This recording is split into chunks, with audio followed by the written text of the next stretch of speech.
Welcome to ma'am की class, जहाँ होती है टीचिंग इजी और इंटरेस्टिंग। अभी तक मेरे चैनल को सब्सक्राइब नहीं किया तो सब्सक्राइब कर लें। Let's learn in very easy way. चलो पढ़ें। हेलो फ्रेंड्स, आज मैं फिर आ गई हूँ आर्थिक शब्दावली लेकर के, इकोनॉमिक्स वोकेबलरी लेकर के, और ये एपिसोड 2 है, यानी कि एपिसोड 1 भी होगा।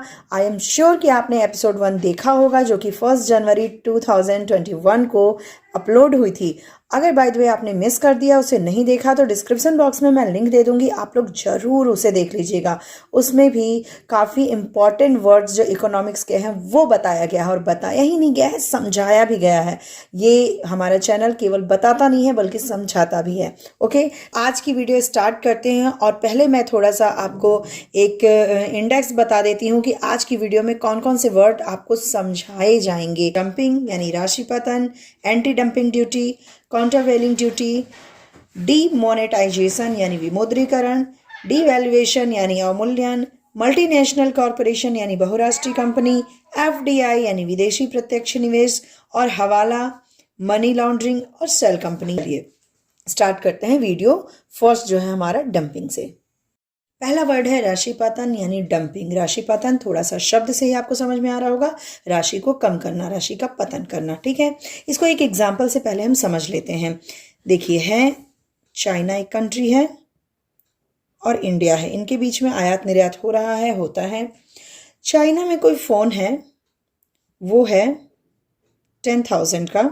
इंडिया में भी वो फ़ोन है और इसके इक्वेलेंट ही है, वो भी है 10,000 का। ओके, दोनों जगह इसके दाम 10,000 है। इक्वेलेंट का मतलब जो इसके फीचर्स है वही इसके फीचर्स है, जो इसमें चीज़ें हैं इसमें है इक्वेलेंट, बराबर है ये दोनों फ़ोन। अब चाइना क्या करता है, अपनी इस वस्तु को इंडिया में निर्यात करता है, भेजता है ना, यहाँ निर्यात करता है और इंडिया इसका आयात कर रहा है। अगर ये चाइना से आ रहा है, एरो इधर को है, ठीक, ये इसका दाम रख देते हैं 7,000 रुपये। ओके, अब ये इंडिया में आ गया और इसका दाम कितना हो गया, 7,000 रुपये। अब इंडिया वाले जो लोग हैं वो कौन सा फ़ोन लेंगे, वो बिल्कुल चाइना वाला ही लेंगे, क्योंकि उन्हें वही सारे फीचर सस्ते में मिल रहे हैं। और यही तो हमारे मार्केट में हो रहा है कि जो सस्ती चीज़ें चाइना की है वो इक्विवेलेंट अगर इंडिया की चीज़ों की है तो हम लोग क्या करते हैं, उसे लेते हैं। या फिर हम लोग बहुत उसकी क्वालिटी नहीं भी जानते हैं, लेकिन वो सारी चीज़ें वो फुलफ़िल करती है हमारी ज़रूरतों को, तो हम सस्ते दाम की ओर भागेंगे। ठीक है, मांग का नियम भी यही कहता है कि जो चीज़ें सस्ती है डिमांड उसकी ज़्यादा बढ़ेगी। तो यहाँ पे हम 7,000 वाला जो चाइना का फ़ोन है वो लेने लगते हैं। इससे होता क्या है, इस 10,000 वाले फ़ोन के जो उत्पादक हैं उनको हानि होती है। ठीक है, तो चाइना ने क्या किया, अपने स्वदेशी वस्तु को कम करके उसका दाम दूसरे देश में उसका निर्यात किया, और ये करने के कारण क्या हुआ, इंडिया को, जिस देश में उन्होंने निर्यात किया उसको हानि हुई। तो राशिपातन को हम कह सकते हैं डंपिंग को। स्वदेशी वस्तु का दाम बहुत कम करके दूसरे देशों को निर्यात करने की प्रक्रिया राशिपातन या डंपिंग कहलाती है। अब इसका कारण क्या हो सकता है, क्यों ऐसा करते हैं? एक कारण तो सीधा सीधा समझ में आ रहा है, प्रतिस्पर्धा के लिए, यानी कि कंपटीशन के लिए। और दूसरा कारण है कि वस्तु जो है ज़्यादा उत्पादित हो जाए। ऐसा कम ही होता है, लेकिन जो कंपटीशन इसका कारण है ये है। दूसरा जो शब्द है एंटी डंपिंग ड्यूटी। अब एंटी डंपिंग ड्यूटी जो है वो डंपिंग से रिलेटेड है। रिलेटेड कैसे है, जैसे कि इंडिया की गवर्नमेंट जो है वो क्या करती है, इन जो वस्तुएं चाइना ने सस्ती करके हमारे यहाँ भेजी हैं उस पर एक ड्यूटी लगाती है, जिसे एंटी डंपिंग ड्यूटी कहते हैं। क्योंकि इंडिया सरकार जान रही है कि चाइना जानबूझ करके अपने वस्तुओं का दाम, अपने स्वदेशी वस्तुओं का दाम बहुत कम करके हमारे यहाँ भेज रहा है, और इससे इंडिया को क्या हो रही है, हानि हो रही है। इंडिया के जो उत्पादक हैं उनको हानि होगी। गवर्नमेंट ऑफ इंडिया जो है वो क्या करती है, इस पर एक ड्यूटी लगाती है, एक शुल्क लगाती है, जिसे एंटी डंपिंग ड्यूटी कहते हैं। और ये अलग अलग चीज़ों के लिए अलग अलग हो सकता है। ठीक है, तो जैसे कि 7,000 का चाइना ने भेजा, ठीक है, 7,000 का माल आया, और इंडिया का मैंने कितना बताया, 10,000 का फ़ोन है, और ये दोनों इक्विवेलेंट है, तो इस पर प्लस हो जाती है क्या, एंटी डंपिंग ड्यूटी। ये जो ड्यूटी है अगर इस पर प्लस हो जाती है तो इसके लगभग इक्विवेलेंट बनाने की कोशिश की जाती है, या फिर इसके दाम को लगभग इसके बराबर बनाने की कोशिश की जाती है। तो इससे हमारे यहाँ के जो उत्पादक हैं उनको रिलीफ मिलता है। तो एंटी डंपिंग ड्यूटी क्या है? जो कि उन वस्तुओं पर लगाए जाते हैं जिनको डंपिंग के द्वारा हमारे देश में निर्यात किया जा रहा है। तीसरा है जो शब्द काउंटर वेलिंग ड्यूटी, ये भी इससे ही रिलेटेड है, लेकिन इसमें और इसमें कंफ्यूजन हो सकता है, इसीलिए इस शब्द को जानना बहुत ज़रूरी है। एंटी डंपिंग ड्यूटी आपने समझ लिया कि जो डंपिंग के बाद आती हैं चीज़ें उस पर लगाई जाती है, लेकिन काउंटर वेलिंग ड्यूटी क्या है? अब मान लीजिए कि कोई दूसरा देश है, मान लीजिए कि मलेशिया है, ठीक, और इंडिया हमारा। अब मलेशिया में जो फ़ोन इंडिया में है 10,000 का, उसी के इक्विवेलेंट मलेशिया में जो फ़ोन है वो 7,000 का, यानी कि ये मलेशिया में भी 7,000 का बिक रहा है। वहाँ चाइना में जो घरेलू बाजार था उसमें वो 10 का बिकता था, लेकिन इंडिया में वो 7 का बेच रहे थे। लेकिन मलेशिया में क्या है, इसकी लागत ही 7,000 है। भाई ये 7,000 है तो अब इससे ज़्यादा में ये नहीं बेच रहे, बल्कि ये इंडिया में इतना ही इनके देश में भी बिक रहा है और इंडिया में भी वो 7,000 का ही भेज रहे हैं, निर्यात कर रहे हैं, ठीक। तो यहाँ पर फिर भी हमारे जो उत्पादक हैं उनको क्या होगा? हानि होगा, इसके बावजूद हानि होगा। लेकिन गवर्नमेंट जान रही है कि मलेशिया वाले डंपिंग करके नहीं भेज रहे हैं, मलेशिया वाले भाई उनके उत्पाद का दाम ही कम है, तो वो क्या करें, वो भेज रहे हैं। तो इंडिया, गवर्नमेंट ऑफ इंडिया क्या करती है, इस पर जो ड्यूटी लगाती है उसे काउंटर वेलिंग ड्यूटी कहते हैं, और वो इसको इक्विवेलेंट इतनी % ड्यूटी लगाती है कि वह क्या हो जाए, 7,000 का 10,000 हो जाए, ठीक है। और मार्केट में फिर इंडियन फ़ोन और मलेशिया का फ़ोन एक रेट पे बिकने लगता है। तो यहाँ पर थोड़ा सा अंतर है, एंटी डंपिंग ड्यूटी उस पे लगती है, उन उत्पादों पे लगती है जो डंपिंग होके आ रहे हैं। काउंटर वेलिंग ड्यूटी ऐसे उत्पादों पे लगती है जिनका दाम ही कम होता है हमारे उत्पादों से, ठीक। फोर्थ वर्ड है डीमोनेटाइजेशन, विमुद्रीकरण। इसको आम भाषा में नोटबंदी कहते हैं, लेकिन वो कोई बस आम भाषा है। सही जो उसका हिंदी है वो है विमुद्रीकरण या डीमोनेटाइजेशन, यानी मुद्रा को विमुद्रा करना, यानी लीगल को इलीगल करना। जो भाई मुद्रा चल रही है, जो मनी चल रही है, उसको अवैध घोषित करना। तो ये सारी प्रक्रिया क्या है? तो सरकार द्वारा पुरानी मुद्रा को समाप्त कर देना व नई मुद्रा को चालू करना। सरकार पुरानी मुद्रा को इलीगल बोल देती है, एक समय देती है कि इसके बाद ये मुद्रा नहीं चलेगी अर्थव्यवस्था में, और नई मुद्रा उसके बदले चालू कर देती है, ठीक है। अभी रिसेंटली 2016 में आप लोगों को सामना हुआ होगा इसका, ठीक है, जब 500 और 2000 के नए नोट आए थे, ओके। तो इसका कारण क्या है? काला धन को समाप्त करना, काला धन अर्थव्यवस्था से बाहर कर देना। भाई लंबी लंबी कतारें लगी थी, सब लोग अपना नोट बदलने गए थे, लेकिन जो इलीगल मनी कमाते हैं, ब्लैक मनी कमाते हैं, ब्लैक मनी, ये जो काला धन है, इसकी चर्चा मैंने एपिसोड 1 में की है, वहाँ आप देख सकते हैं काला धन क्या होता है। तो ब्लैक मनी जो है वो जो कमाते हैं उसको नहीं जाएंगे बदलने, वो इलीगल है, वो पकड़े जाएंगे, है ना। तो ये क्या हो जाता है, स्वतः नष्ट हो जाता है इलीगल मनी इस प्रक्रिया से। तो सरकार समय समय पे करती है। भारत में ये कितनी बार हुआ? 1946, 1978 और 2016। पहली बार 1946 में 500, 1000 और 10,000 जैसे बड़े नोट जो हैं वो इलीगल कह दिए गए, बदल दिए गए। फिर 1978 में 1000, 5000 और 10,000 के नोट, इस तरह के नोट बंद हुए, और 2016 में फिर हुआ जहां 500 के नए नोट और 1000 को बंद कर दिया गया। तो ये कुल मिला के भारत में 3 बार जो है विमुद्रीकरण हुआ। फिफ्थ वर्ड है डीवैल्यूएशन, यानी कि अवमूल्यन। अवमूल्यन यानी कि मूल्य को घटाना। तो मुद्रा का विनिमय मूल्य अन्य मुद्राओं की तुलना में जानबूझकर कम कर दिया जाए। इतना सुन के आपका दिमाग चकराया होगा कि भाई अब ये क्या है, ये भी नहीं समझ में आ रहा है, मुद्रा विनिमय।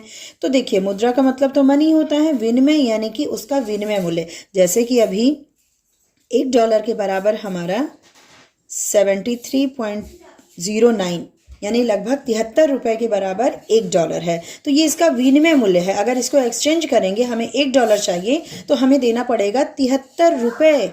यानी यहाँ पे सस्ती मुद्रा कौन सी हुई? हमारी मुद्रा क्या है? सस्ती है, और डॉलर क्या है?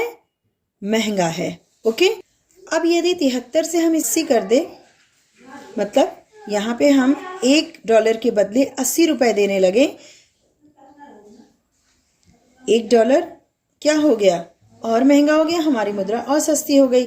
इससे होता क्या है, निर्यात जो होते हैं वो सस्ते हो जाते हैं और आयात जो होते हैं वो महंगे हो जाते हैं। कैसे, अगर हम अमेरिका से कोई चीज़ मंगा रहे हैं, इंग्लैंड से कोई चीज़ मंगा रहे हैं, यानी आयात कर रहे हैं, तो वो $1 का जो वस्तु है वो हमारे यहाँ $73 का है ना।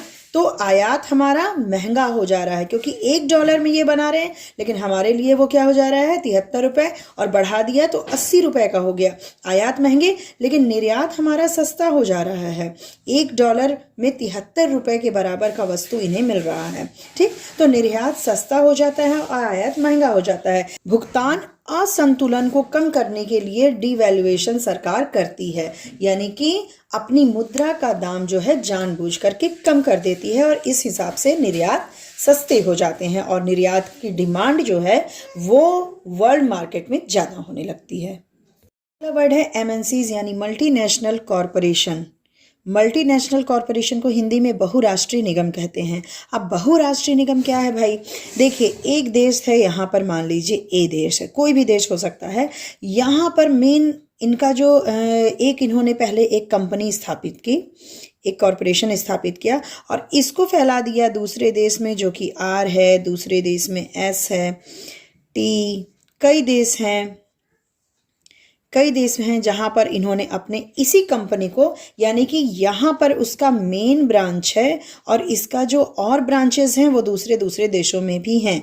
तो कंपनी जिसका कार्य क्षेत्र एक से अधिक देशों में होता है और उसकी उत्पादन सेवा सुविधाएं जन्मदाता देश से बाहर भी होती हैं, यानी इसी प्रोडक्ट का, इसी ब्रांड की चीज़ों का उत्पादन आर में भी हो रहा है, एस में भी, टी में भी, यू में भी, वी में भी, सारी जितने भी देश हैं उसमें भी हो रहा है। लेकिन जो प्रमुख निर्णय है, जो डिसीजन होता है, वो पूरे देश में एक समान रूप से यहाँ से मॉनिटर होता है। यानी ये सारे जगहों के जो हैं वो फादर होते हैं एक जगह, ये मेन ब्रांच होता है जहाँ से इनकी उत्पत्ति हुई होती है, लेकिन उत्पादन सेवा इसी देश में आकर के ये देते हैं। जैसे मान लीजिए इंडिया में कोई विदेशी कंपनी आती है, कोई भी अमेरिका की कोई एक कंपनी आती है इंडिया में, और ये अब यहाँ पर क्या करती है, एक कॉरपोरेशन स्थापित करती है, यहाँ के लोगों को सर्विस में रखती है, यहाँ के लोगों को प्रशिक्षित करती है और उत्पादन भी यहीं के लोगों को बेचती है। लेकिन दाम कितना होगा, सर्विस कितना होगा, ये बाकी सभी देशों के इक्विवेलेंट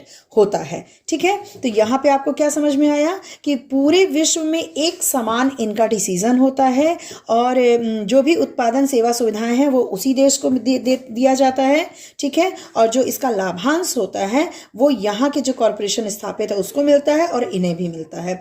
जैसे हमारे यहाँ IBM, Nestle, Coca Cola, Sony corporation, तो ये सारे जैसे मैंने एग्जाम्पल बताए, IBM, Nestle, Coca Cola, Sony corporation, ये सब जो है भारत के बाहर की बहुराष्ट्रीय कंपनियां हैं और इंडिया के अलावा दूसरे राष्ट्रों में भी इनका काम, इनका उत्पादन हो रहा है। अगला वर्ड है FDI, फॉरेन डायरेक्ट इन्वेस्टमेंट यानी प्रत्यक्ष विदेशी निवेश। ये क्या चीज़ है, देखिए जो विदेशी निवेशक होते हैं, यानी कि कोई विदेश में विदेशी बंदा है, वो अगर आपके देश में निवेश करना चाहता है, धन लगाना चाहता है, तो ये जो धन है वो अगर कारखाना स्थापित करता है, भूमि में लगाता है और पूंजीगत वस्तुओं में लगाता है, ठीक है, यानी कि और आधारिक संरचना, ठीक, आधारिक संरचना में लगाता है, जैसे कि सड़क, बिजली, इन सब में लगाता है, तो ये कहलाता है प्रत्यक्ष विदेशी निवेश। यानी कि ये निवेश यहाँ पर स्थापित होता है, कारखाना, भूमि, पूंजीगत वस्तु या आधारिक संरचना में अगर ये लगाए तो ये फिर वो यहाँ पे किसी शेयर होल्डर टाइप का नहीं होता कि शेयर में लगाया और लाभ कमा के भाग गया, ऐसा नहीं होता है। कारखाना, भूमि, पूंजीगत वस्तु, आधारिक संरचना जो वो इसी देश की होती है। जैसे कि मान लीजिए कि कोई USA से आकर के इंडिया में कर रहा है ऐसा इन्वेस्टमेंट, तो उसको फॉरेन डायरेक्ट इन्वेस्टमेंट कहेंगे। ये डायरेक्ट यहाँ के भूमि, पूंजीगत वस्तु, आधारिक संरचना जैसी चीज़ों में लगाता है। तो इससे हमारे देश को फायदा भी होता है। और ज़्यादातर एमएनसीज, जो अभी हम लोगों ने छठा वर्ड जो पढ़ा, क्या पढ़ा, एमएनसीज पढ़ा, ज़्यादातर एमएनसीज एफडीआई करती हैं। ठीक है, तो विदेशी निवेशक जब अपने धन को कारखाना, भूमि, पूंजीगत वस्तु और आधारिक संरचना जैसी चीज़ों में लगाते हैं तो उसे फॉरेन डायरेक्ट इन्वेस्टमेंट कहते हैं। और ज़्यादातर एमएनसीज ये जो है एफडीआई करती हैं। आठवां वर्ड है हवाला। हवाला का मतलब है, शाब्दिक मतलब इसका है ट्रस्ट। इस ट्रस्ट को या फिर इस ट्रस्ट पे डिपेंड होके कुछ चीज़ें होती हैं देश में। विनिमय होता है किसका, मुद्रा का। जैसे हमने कहा मुद्रा विनिमय, तो मुद्रा विनिमय जो होता है एक तरह का, इसका एक व्यापार ये है, मुद्रा विनिमय का व्यापार।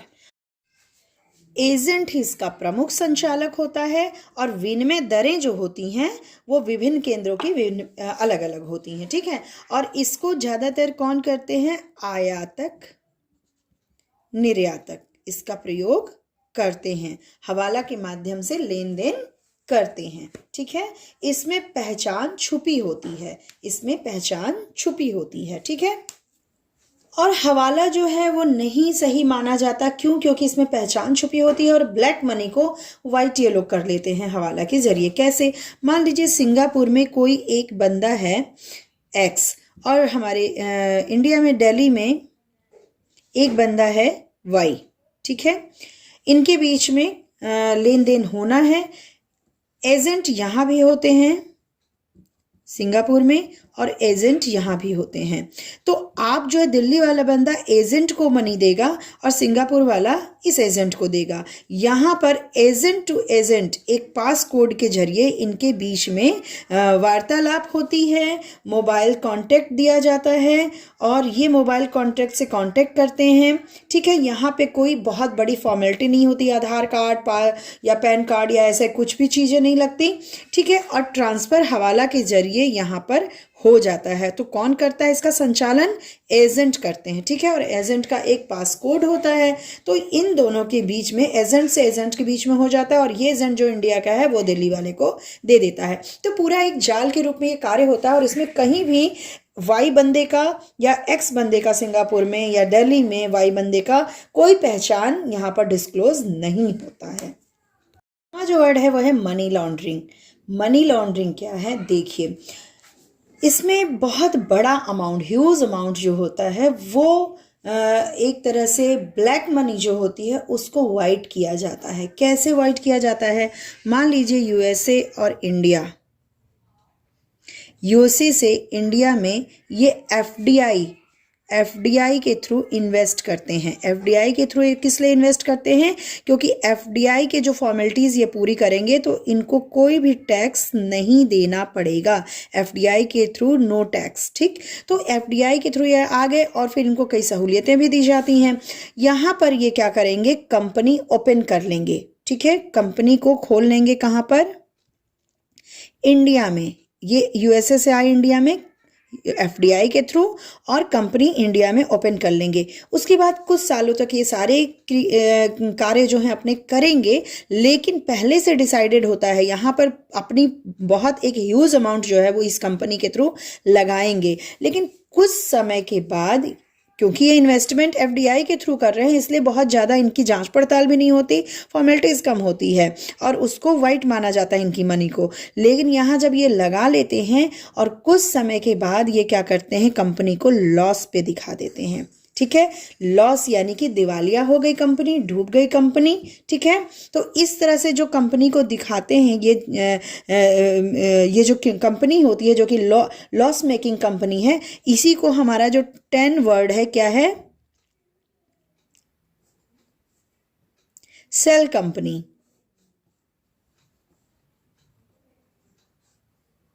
ये 10 वर्ड भी यहीं पे मैंने बता दिया आपको कि ये जो पहले कंपनी को आपने इन्वेस्ट किया, कंपनी को लगाया किसी अन्य देश में और उसको फिर लॉस मेकिंग कंपनी बता दिया, तो यही लॉस मेकिंग कंपनी क्या है, सेल कंपनी। तो सेल कंपनी के रूप में कन्वर्ट करके ये क्या कर देते हैं, इस सारी जो मुद्रा इनके पास इन्वेस्ट होती है उसको वाइट कर लेते हैं क्योंकि कंपनी में लग चुकी है और अपने देश को चले जाते हैं। तो लॉस मेकिंग कंपनी यानी सेल कंपनी। और ये सारी चीज़ें क्या होती हैं, फिक्स्ड होती हैं। ये सारी चीज़ें फिक्स्ड होती हैं ताकि गवर्नमेंट की नज़र इन पे ना पड़े, ठीक है।